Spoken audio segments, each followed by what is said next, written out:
And welcome back, folks. Time now for our Georgia Best Chevy Sunday Conversation. In our third and final installment with Herschel Walker, the former Bulldog Heisman Trophy winner and celebrity cook-off champion discusses what wasn't necessarily the breakfast of champions, but it was a diet that worked for him. Emory leads NYU coming into the second half, 46-35, and this is just the beginning of an incredibly important weekend here for the Eagles. Poison experts don't really know what's in this stuff used to smoke electronic cigarettes, but they say that even a teaspoon of it, if ingested, could potentially be deadly.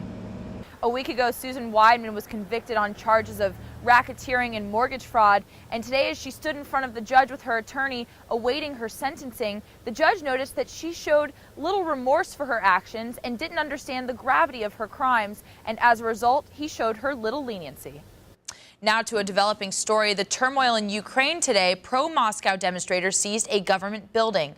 The U.S. and its allies accuse Moscow of invading Ukraine, and they're demanding Russia withdraw its forces. Exciting news here in Decatur this week as Emory Healthcare and Children's Healthcare of Atlanta announced that they will be partnering to launch the Congenital Heart Center of Georgia, which will treat both children and adult patients with congenital heart disease.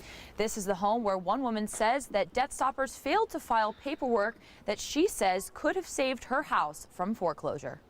Now today we're going to be keeping a very close eye on freshman pitcher Brittany File. You can see her on the mound right behind me. Yesterday she tossed a complete game shutout, allowing just 4 hits and striking out 16 girls, which we've come to find out is the second highest individual game total in school history. Approximately 3 months ago, residents of the King Bridge retirement community put together care packages intended for troops in Afghanistan for Veterans Day.